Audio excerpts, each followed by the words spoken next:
Right right లైన్లో ఉండండి. కోటేశ్వరరావు గారు, ఇప్పటి వరకు చెప్పండి. చూసుకుంటే ఏదైతే 2569 వార్డుల్లో ఉందో ప్రధానంగా కాంగ్రెస్ అయితే 218 స్థానాలు కైవసం చేసుకుందండి.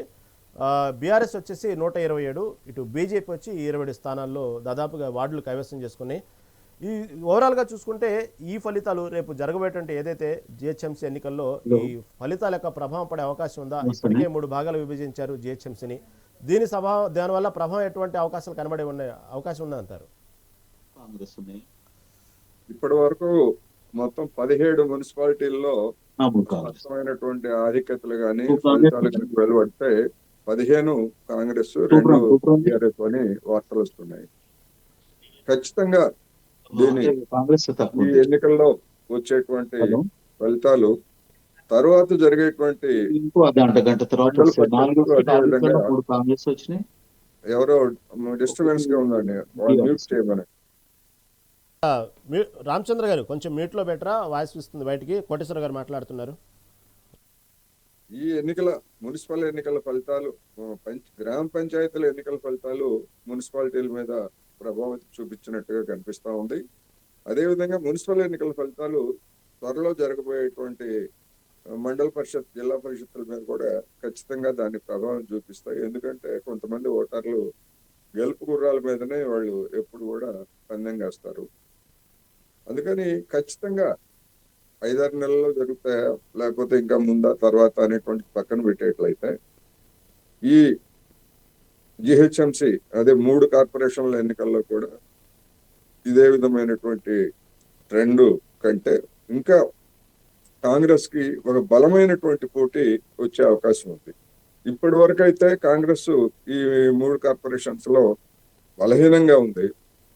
మరి ఈ బలహీనమైనటువంటి స్థితి నుంచి ఎన్నికల నాటికి అది ఏమైనా బలం పుంజుకుంటుందా లేకపోయేట్లయితే ఏమిటనేటువంటిది చూడాల్సింది. ఇప్పటికిప్పుడు ఉన్నటువంటి పరిస్థితుల్లో అయితే ఈ 3 కార్పొరేషన్లో కూడా కాంగ్రెస్ కి గడ్డు కాలమే అనేది నా అభిప్రాయం. అందుకని చూడాల్సి ఉంది ఈ ఎన్నికల ఫలితాలు ఏ విధమైనటువంటి ప్రభావం ముఖ్యంగా హైదరాబాద్ పరిసర ప్రాంతాల్లో ఉన్నటువంటి ఓటర్ల మీద ప్రభావం చూపుతుంది అనేది చూడాల్సి ఉంది.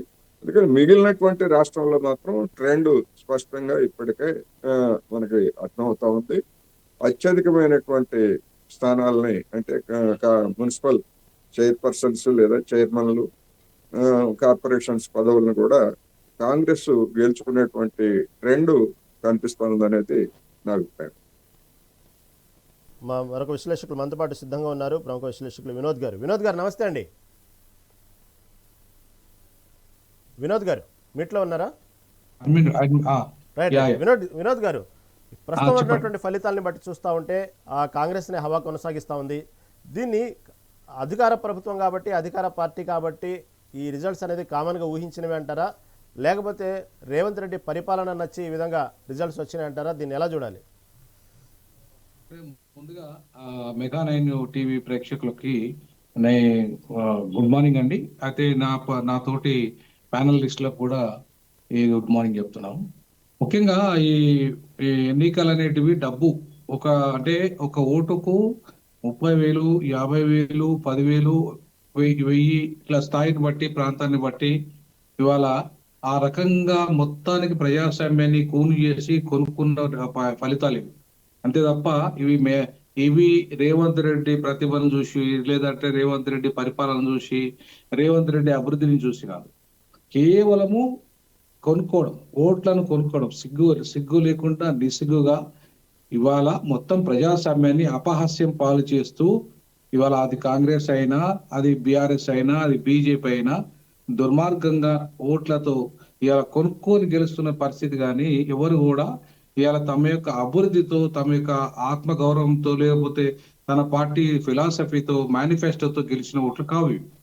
సో అందులో ఇంకోటి ఏంటంటే అధికార పార్టీ దుర్వినియోగము ప్రధానంగా ఇవాళ పోలీస్ యంత్రాంగాన్ని కానీ, ఎలక్షన్ కమిషన్ కానీ చూడండి. మీరు ఎలక్షన్ కమిషన్ అసలు కనీసం ఒక 1 వీక్ టైం కూడా ఇవ్వలేదు.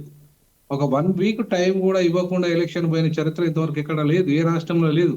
వాళ్ళ నోటిఫికేషన్ కు కనీసం 1 వీక్ టైం ఇచ్చి తర్వాత నామినేషన్స్ ఉంటాయి. కానీ ఇవాళ నోటిఫికేషన్ ఇచ్చి రేపటి నుండి నామినేషన్ అంటే అసలు ప్రిపరేషన్ లేకుండా చేయడం ఏంటి?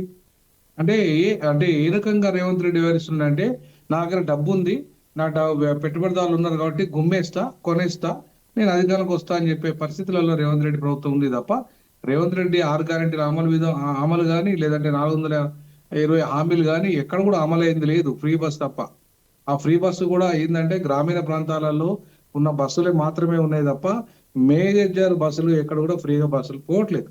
సో ఈ క్రమంలో ఇవాళ రేవంత్ రెడ్డి ప్రభుత్వము ఇవాళ తన యొక్క అధికార దుర్వినియోగాన్ని, తర్వాత దౌర్జన్యాలకు పాల్పడుతూ డబ్బును విపరీతంగా వెదజల్లుతూ గెలిచిన పరిస్థితి ఉన్నది తప్ప ఎక్కడ కూడా తమ పథకాల ద్వారా లేదంటే ఎవరైతే నాయకులు సమర్థులైన నాయకులు ఎన్నుకోవడం ద్వారా జరిగింది కానీ కాదనేది నాకున్న అభిప్రాయం. సో 90% గెలవడం అనేది అది ఏ రకమైన సంకేతాలు ఇస్తుంది? ప్రజాస్వామ్యంలో 90% అధికార పార్టీ ఏం చేయకపోయినా గెలుస్తుందంటే అర్థమైంది. అయితే గెలుస్తామని హామీ అంటే ఆయన ధీమా వ్యక్తం చేయడం అంటే అర్థమైందంటే ఇవాళ టోటల్ గా అక్కడ మొత్తానికి కీలకమైన నేతలందరినీ కొనేసి ప్రతిపక్షమే లేకుండా చేసేసి ఇవాళ అపహాస్యం చేసే విధంగా రేవంత్ రెడ్డి ప్రభుత్వం వ్యవహరిస్తున్న కారణంగానే రేవంత్ రెడ్డి ప్రభుత్వంలో ఉన్న ఇప్పుడు ఆ కాంగ్రెస్ కు వస్తున్న అవి సీట్లు తప్ప కాంగ్రెస్ సమర్థతను బట్టి కానీ రేవంత్ రెడ్డి సమర్థతను బట్టి కానీ లేదా వాళ్ళ మేనిఫెస్టోను బట్టి కానీ ఇవాళ ఫలితాలు వస్తున్నట్టుగా మనం భావించడానికి వీలే లేదు. ఈరోజు బీజేపీ పార్టీ కూడా చాలా దిక్కుల డబ్బులు వంచే పరిస్థితి. అంటే ఒకప్పుడు బీజేపీ పార్టీ అంటే వాళ్ళు ఫిలాసఫీ మీద ఆధారపడి బతికే అంటే చెప్పేటోళ్ళు, వాళ్ళ సిద్ధాంతానికి కట్టుబడినటోళ్ళు అనేది ఉండేది, ఒక సాంప్రదాయం ఉండేది. కానీ ఇవాళ ఆర్ఎస్ఎస్ లాంటి సంస్థలు కూడా చేతులు ఎత్తేసినాయి. ఎందుకంటే బీజేపీ ఆ డబ్బులకు ఎన్నికల ఓట్లు కొనే విధానానికి ఎప్పుడైతే అలవాటు పడిందో ఇవాళ ఆర్ఎస్ఎస్ దాంట్లో జోక్యం చేసుకోవడం మానేసింది. అంటే అర్థం ఏంది?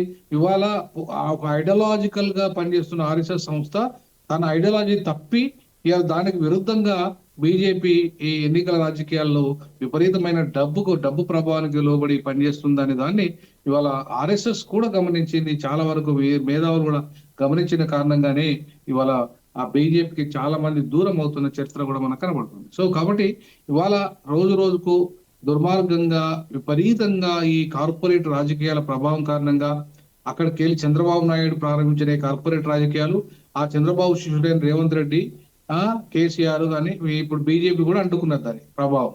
సో ఈ రకంగా కార్పొరేట్ రాజకీయాల్లో విపరీతమైన డబ్బును పెట్టుబడిగా పెట్టడం, తర్వాత విపరీతంగా దోచేయడం. సో ఇవాళ పెట్టుబడి పెట్టి అంటే దోపిడీ చేసిన సొమ్మును పెట్టుబడి పెట్టి మళ్ళీ విపరీతమైన దోపిడీ చేయడమే ఇలా భారతదేశంలో ఎన్నికల ప్రక్రియ, ఇలా భారతదేశంలో ప్రజాస్వామ్యం. సో ఈ రకమైన ఫలితాలను పెద్దగా నేనైతే ఇది గొప్ప ఫలితాలు అనుకోను, లేదంటే ఇది రాజకీయ చతురత అనుకోను. ఇది కేవలం మ్యానిపులేషన్ మాత్రమే అనుకుంటా. సో ఎన్నికల మ్యానిపులేషన్ ఇంత దుర్మార్గంగా ఇంత ఓపెన్ గా చేస్తున్నా కూడా ఎన్నికల కమిషన్ పెద్దగా పట్టించుకున్న చరిత్ర అయితే నాకు కనబడుతుంది.